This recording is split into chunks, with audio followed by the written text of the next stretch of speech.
December 1941. The air in Baltimore carried the smell of steel, salt, and sleeplessness. The shipyard buzzed long before sunrise, when men in heavy coats shuffled through the gates with lunch pails and tired eyes. Somewhere among them walked Joe Marino, a quiet welder with a habit of talking to himself as he worked, as if coaxing the molten metal into cooperation. America had just stepped into a storm that no one could fully see yet. The newspapers shouted headlines about attacks across the ocean, and families clutched maps at their kitchen tables, tracing coastlines they could barely pronounce. But for the workers of the shipyards, it wasn't about politics or speeches. It was about building faster than anyone thought possible. Ships were going down faster than new ones could be launched. Every rivet, every plate of steel meant lives, men out there, depending on what these workers built. The trouble was, each ship took weeks to finish, sometimes more than a month. Too slow, Joe thought, watching sparks dance around him like orange fireflies. Too slow for a world that was changing by the hour. Joe wasn't the loud type, but his mind never stopped moving. He noticed how the traditional riveters worked, steady, careful, but painfully slow. He saw teams spend hours fastening each section of steel, hammering through fatigue, sweat freezing in the December wind. There had to be another way. During lunch breaks, he'd sketch ideas on scrap cardboard, outlines of hull sections, weld patterns, and time calculations. His co-workers joked that Joe was building ships on paper while they were still waiting for their coffee to cool. He didn't mind. Every laugh just fueled his quiet determination. Then one morning he approached his foreman, a grizzled man named Peters, with a voice like gravel and no patience for dreamers. "Sir," Joe said, holding out his sketches, "what if we welded sections before assembly, not after? Whole plates pre-joined, ready to fit." Peters squinted at him, chewing the end of his cigar. "That's not how it's done, Marino. Welding that much metal at once will warp the steel. You'll ruin the hull." But Joe didn't back down. "Not if we balance the heat right," he said, pointing at his diagram. "Alternate seams. Cool sections while the next ones are heating. It'll hold. It'll save days." The old man snorted. "Days? You'll be lucky if it doesn't fall apart the first time it hits the water." And that might have been the end of it, if not for one small detail: Joe's crew. The men he worked beside day after day, tough, stubborn welders who trusted him because he never asked them to do anything he wouldn't do himself. When the shift ended and the siren wailed, Joe didn't go home. He stayed. That night, under dim lamps, they tried it. 2 plates, joined edge to edge in silence except for the crackle of electricity and the hiss of steam. When the weld cooled, Joe lifted his mask and tapped the seam with his hammer. It didn't bend. It didn't buckle. It held. Something sparked in that moment that wasn't just light, it was belief. They tested it again the next night, and the next.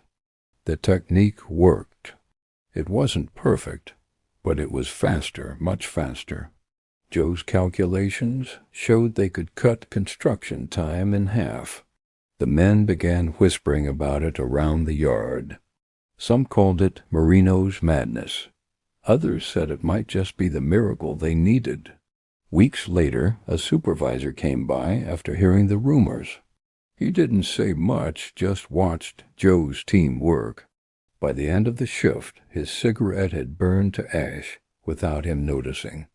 He said only one thing before leaving: "Keep it quiet, but keep it going." From that night on, everything changed. The shipyard that once worked in slow, careful rhythm began to move with a new urgency. Sparks flew faster, sections rose like skeletons in the mist, and for the first time in months, the impossible didn't feel quite so far away.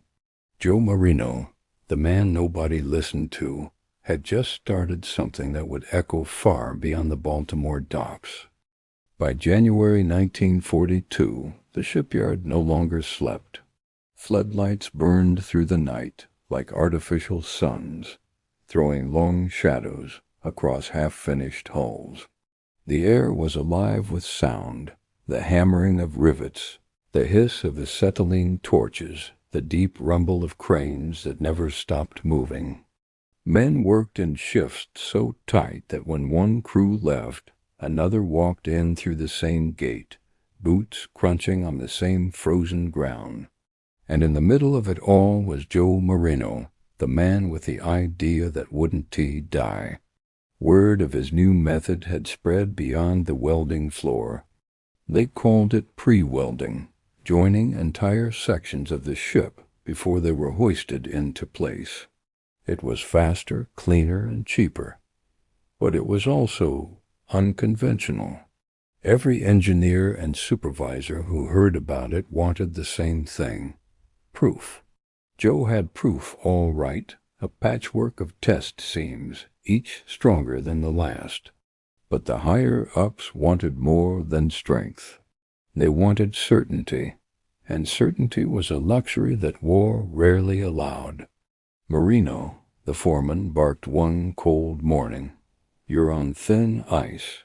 You got half the yard whispering your name like you're some kind of magician. You think this is a show?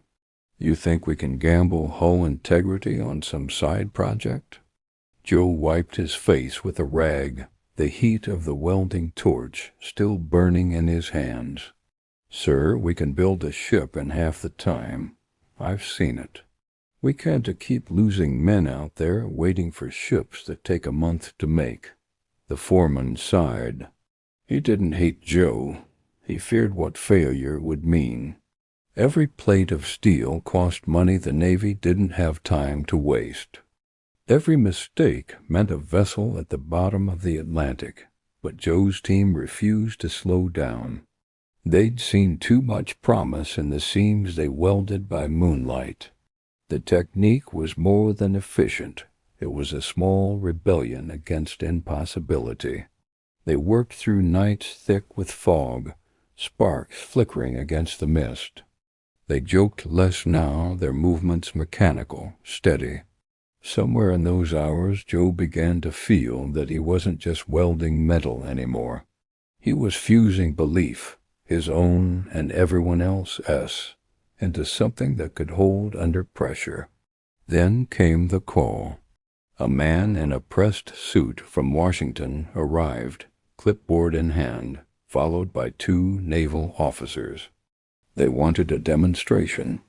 Joe's crew lined up by the test plates, faces smudged with soot, jackets open to the freezing wind. "Show us," one of the officers said. Joe didn't talk. He just nodded to his team. The torch ignited with a flare of light so bright it painted their shadows across the concrete. The men worked in silence, one controlling the torch, another cooling the metal with water as steam hissed and curled around their boots. When they finished, Joe stepped forward, hammer in hand, and struck the seam. Once, twice, again. The weld didn't budge.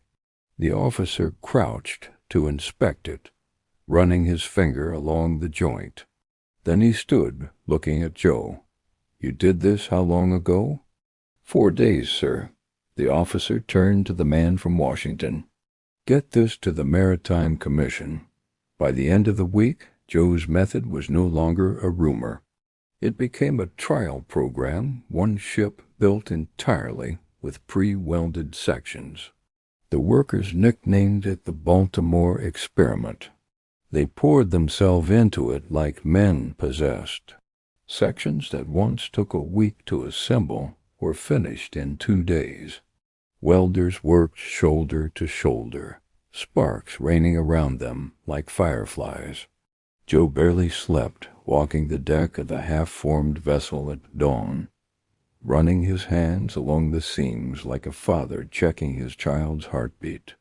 The night before launch, rain came hard off the harbor. The workers gathered around the hull, coats pulled tight, boots sinking in the mud.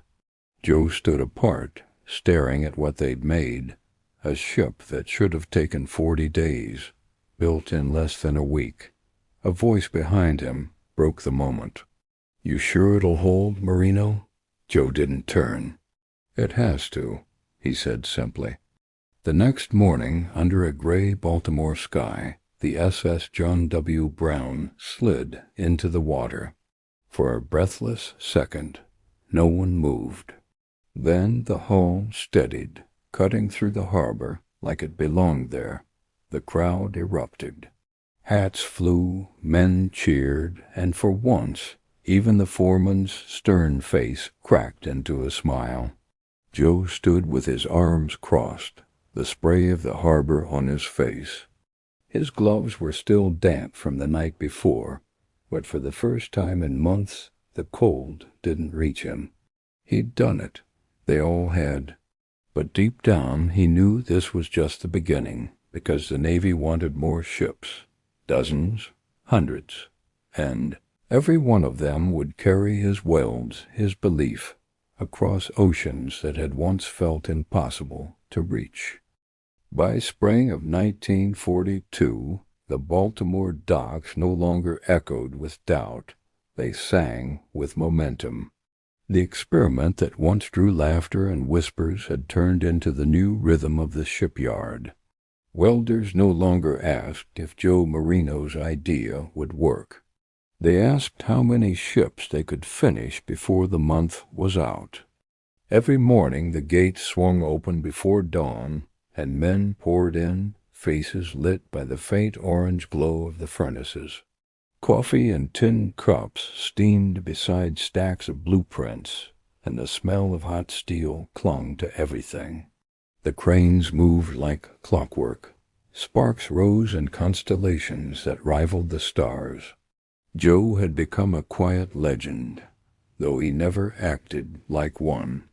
His name traveled beyond Baltimore, mentioned in briefings and bulletins that reached shipyards from California to Oregon. Everywhere welders were trying his technique, adjusting it, improving it. A revolution had begun, and most of the men spreading it had never even met the person who started it.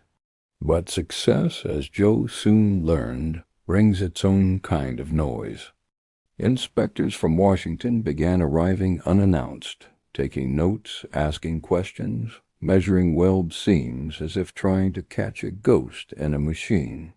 Engineers from larger companies, men in polished shoes who had never held a torch, stood at the edge of his workspace, their voices low but full of skepticism. "You understand," one said, "that if these welds fail, they'll blame you, not the process." Joe wiped his hands on his apron. "They won't fail," he said simply. The man smiled without warmth. "Every innovation has a limit. Mr. Marino, let's just hope you don't find yours." The words followed Joe long after the man left. For the first time, doubt crept into the rhythm of his days. Not about the welds, those he trusted, but about what would happen when success outgrew him. At night, when the yard fell quiet, Joe stayed behind. He'd walk between the half-built hulls, running his hands along the steel that glistened under floodlights. Sometimes he'd tap the seams, feeling their strength vibrate through his fingertips. They were more than metal to him. They were proof that ordinary hands could change history without even realizing it. But as the ship count grew, so did the pressure. The crews were exhausted. Some hadn't seen their families in weeks. Burnt gloves piled up in bins, boots wore thin, and shoulders sagged under the endless weight of schedules that grew tighter by the day. One evening, after a long shift, Joe found his men sitting in silence beside a half-finished deck. Their torches were off, their helmets at their sides. The air smelled of rain and metal. 5 days, muttered one of them. They want the next one done in 5 days. We're not machines, Joe. He didn't argue. He knew the truth in their words. You're right, he said quietly. We're not machines. We're builders. And if we can do 5 days once, we can do it again. Not because we have to, because we can. A small grin tugged at the corners of tired faces. That was Joe's gift. He never demanded belief. He just reminded people they already had it. When the next ship launched, the crowd that gathered was larger than ever before. The radio crackled with reports about the new 5-day miracle ships. Newspapers printed stories about the Baltimore method, though they never mentioned Joe's name. He didn't mind. The work spoke for itself, but recognition found him anyway. One morning he was called to an office he'd never been inside before. Brass nameplates, polished desks, the faint smell of pipe tobacco. A man in a dark suit waited by the window. "You're Joe Marino," he said without looking up. "Yes, sir." The man turned, holding a thin folder.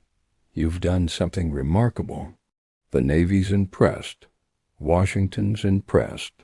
But you've also made a lot of people nervous. The old manufacturers don't like change. They don't like being told there's a faster way." Joe shifted his weight. "I wasn't trying to make anyone nervous, sir. I was trying to make ships." The man smiled faintly. "And that's exactly why they can't control you." He closed the folder and stepped forward. "They'll want to use your name, Mr. Marino. They'll call it a system, a program, a method. Let them. But don't ever forget, it started with one man and a torch." That night, Joe went back to the docks. The harbor lights shimmered on the black water, and in the distance another ship slid from the slipway, its hull gleaming wet and new. He watched it move into the open, the crowd cheering as if it were alive. He didn't hear his name in the noise, and he didn't need to.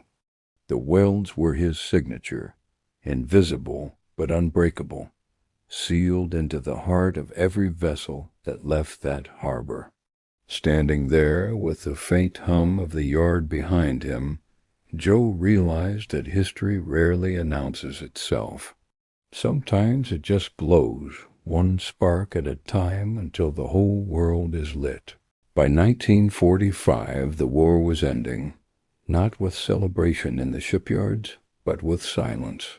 The cranes stood still more often now, their long arms frozen against the sky, like monuments to effort. The once constant hammering had faded into echoes, and men who had worked night and day for years suddenly found themselves standing with nothing left to build. Joe Marino walked through the empty yard one early morning, the air heavy with a strange quiet. The docks, once alive with sparks and motion, were now dusted with a thin coat of rust and salt. Tools lay untouched, ropes coiled neatly beside benches. For the first time in a long time, Joe could hear the harbor itself, the gulls, the waves, the soft creak of wooden piers. The war had taken so much from so many, but it had also created something, a generation of men who believed that the impossible was just another shift waiting to be finished. Joe had watched them grow from uncertain laborers into masters of steel and flame, and now they were being sent home, one by one, carrying calloused hands and memories that would outlast the noise. The SS John W. Brown, the first ship built with Joe's method, floated quietly in the harbor, her paint chipped and her hull streaked from years at sea. Joe visited her often, not out of pride, but out of gratitude. He'd run his hand along the cool metal, tracing the seams that had once glowed under his torch. Every weld told a story of long nights, of burned gloves, of laughter carried on the wind. One afternoon, as the sun sank behind the cranes, Joe met an old co-worker by the pier, Frank Dwyer, a wiry man with gray in his beard, and the same crooked grin he'd always had. "Hard to believe it's over," Frank said, staring at the quiet water. "All those ships, all those nights. Feels like the world just stopped turning." Joe smiled faintly. "Maybe it's just catching its breath," Frank chuckled. "You think they'll remember what we did here?" Joe looked back toward the yard, where sunlight gleamed off the steel hulls. "Maybe not our names," he said, "but they'll sail on what we built." For a while they stood there in silence, two men among thousands who had given their strength to something bigger than themselves. Weeks later, Joe packed his few belongings into an old duffel bag and walked out through the same gate he'd entered years before. The guard on duty nodded as he passed, not in farewell, but in quiet respect. The world outside the yard felt different now, slower, brighter, uncertain. He found work here and there, welding for local mills and repairing fishing boats. But nothing ever matched the feeling of those nights in the shipyard, the shared heartbeat of men working towards something they could only partly see. Years passed. The country rebuilt itself, faster and shinier than ever. The factories that once produced warships now turned out cars and appliances. The word efficiency became a kind of religion, and Joe's technique, his strange, impossible idea, had quietly become the foundation of modern manufacturing. In 1951, he returned to Baltimore for the first time in years.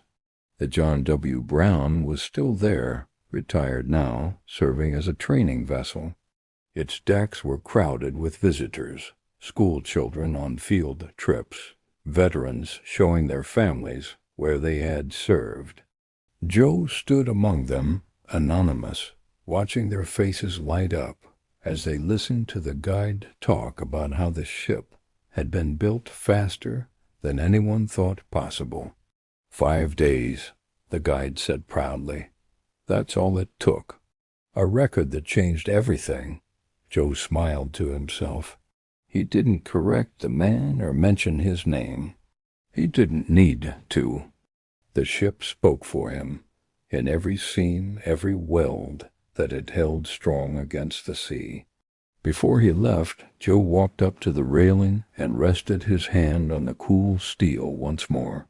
The metal was old now, worn and weathered, but still solid, still holding. He whispered, "We did it." And maybe somewhere deep in that welded hull, the sound of his torch still echoed, the hiss and spark of belief turned into steel. As the sun dipped low over the harbor, Joe Marino disappeared into the crowd, just another man among thousands. But the world he left behind had been reshaped by his hands, not through fame or fortune, but through quiet persistence and the courage to say, "What if?" When everyone else said, "It can't be done." Years later, when historians wrote about the shipbuilding miracle that helped change the course of the war, few mentioned Joe's name. But every time a new vessel touched the water, every time a welder struck a spark in a factory that now built peace instead of war, a small part of him lived on. Because sometimes the greatest legacies aren't carved in stone or written in books. They're welded, seam by seam, into the bones of a world that learned to believe again. When the noise of the world finally fades, When the last sparks die out and the docks fall silent, what remains, ice and tea, the steel, or the smoke? It's the people. The dreamers, the builders, the ones who looked at something impossible and said, "Let's try." Joe Marino's story isn't just about ships or welds. It's about belief that one idea, born in the heart of an ordinary man, can ripple through time and change everything. He never asked for credit, never sought fame. He just showed up, shift after shift, torch in hand, until the impossible became real. And maybe that's the lesson we all need to remember. Progress doesn't always roar. Sometimes it hums quietly in the hands of those who refuse to give up. The sparks that flew from Joe's torch still burn in every act of determination, every invention, every small moment when someone dares to ask, "What if?" If this story moved you, if it reminded you of the strength that lives in ordinary people, of the quiet courage that built the world we live in, take a second to let us know. Leave a like if you believe stories like this deserve to be remembered. Write a comment if it brought back a memory of someone who inspired you. And if you'd like to hear more untold stories from the past, stories of hope, perseverance, and humanity, please subscribe to the channel. Every click, every like, every new listener helps keep these memories alive so that voices like Joe's and millions of others like his are never lost to time. Because sometimes history isn't written in books, it's remembered in hearts.